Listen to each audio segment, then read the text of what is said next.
ഇന്നത്തെ വേദഭാഗം വിശുദ്ധ യോഹന്നാൻ എഴുതിയ സുവിശേഷം 6-ാം അധ്യായം 41 മുതൽ 71 വരെയുള്ള ദൈവവചനങ്ങളെ ശ്രദ്ധിപ്പിൻ.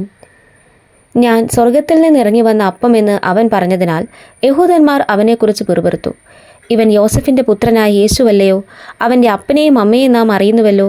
പിന്നെ ഞാൻ സ്വർഗത്തിൽ നിന്നിറങ്ങി വന്നു എന്ന് അവൻ പറയുന്നത് എങ്ങനെയെന്ന് അവർ പറഞ്ഞു.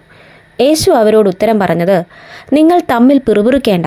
എന്നെ അയച്ച പിതാവ് ആകർഷിച്ചിട്ടല്ലാതെ ആർക്കും എൻ്റെ അടുക്കൽ വരുവാൻ കഴിയുകയില്ല. ഞാൻ ഒടുക്കത്തെ നാളിൽ അവനെ ഉയർത്തെഴുന്നേൽപ്പിക്കും.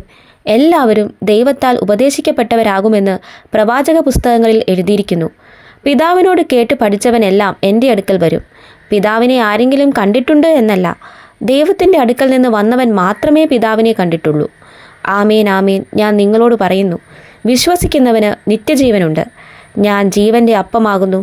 നിങ്ങളുടെ പിതാക്കന്മാർ മരുഭൂമിയിൽ മന്ന തിന്നിട്ടും മരിച്ചുവല്ലോ.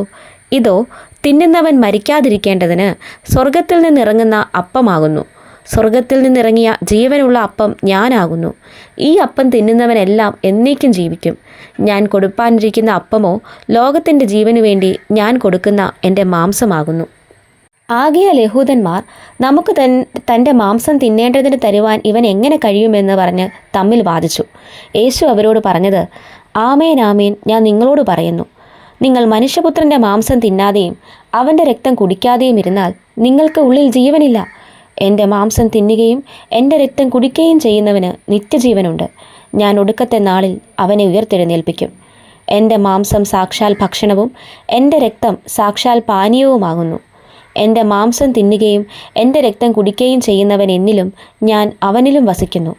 ജീവനുള്ള പിതാവ് എന്നെ അയച്ചിട്ട് ഞാൻ പിതാവിൻ മൂലം ജീവിക്കുന്നത് പോലെ എന്നെ തിന്നുന്നവൻ എൻ മൂലം ജീവിക്കും. സ്വർഗത്തിൽ നിന്ന് ഇറങ്ങി വന്ന അപ്പം ഇതാകുന്നു. പിതാക്കന്മാർ തിന്നുകയും മരിക്കുകയും ചെയ്തതുപോലെയല്ല, ഈ അപ്പം തിന്നുന്നവൻ എന്നേക്കും ജീവിക്കും. അവൻ കഫർന്നഹൂമിൽ ഉപദേശിക്കുമ്പോൾ പള്ളിയിൽ വെച്ച് ഇത് പറഞ്ഞു. അവൻ്റെ ശിഷ്യന്മാർ പലരും അത് കേട്ടിട്ട് ഇത് കഠിനവാക്ക്, ഇത് ആർക്ക് കേൾപ്പാൻ കഴിയും എന്ന് പറഞ്ഞു.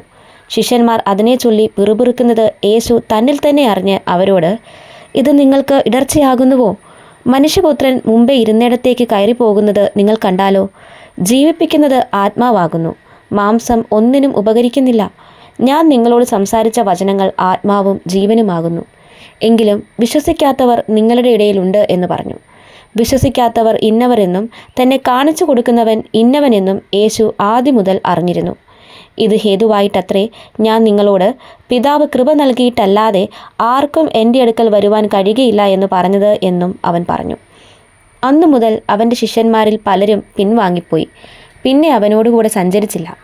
ആകയാൽ യേശു പന്തിരുവരോട്, നിങ്ങൾക്കും പൊയ്ക്കൊള്ളുവാൻ മനസ്സുണ്ടോ എന്ന് ചോദിച്ചു. ശീമോൻ പത്രോസ് അവനോട്, കർത്താവേ, ഞങ്ങൾ ആരുടെ അടുക്കൽ പോകും? നിത്യജീവൻ്റെ വചനങ്ങൾ നിന്റെ പക്കലുണ്ട്. നീ ദൈവത്തിൻ്റെ പരിശുദ്ധനെന്ന് ഞങ്ങൾ വിശ്വസിച്ചും അറിഞ്ഞും ഇരിക്കുന്നുവെന്ന് ഉത്തരം പറഞ്ഞു. യേശു അവരോട്, നിങ്ങളെ 12 പേരെ ഞാൻ തിരഞ്ഞെടുത്തില്ലയോ? എങ്കിലും നിങ്ങളിൽ ഒരുത്തൻ ഒരു പിശാചാകുന്നു എന്ന് ഉത്തരം പറഞ്ഞു. ഇത് അവൻ ശിമോൻ ഇസ്കരിയോത്താവിൻ്റെ മകനായ യൂദയെക്കുറിച്ച് പറഞ്ഞു. ഇവൻ 12 ഒരുത്തൻ എങ്കിലും അവനെ കാണിച്ചു കൊടുപ്പാനുള്ളവൻ ആയിരുന്നു. ഈ വചനങ്ങളാൽ ദൈവം നമ്മെ ഏവരെയും അനുഗ്രഹിക്കുമാറാകട്ടെ.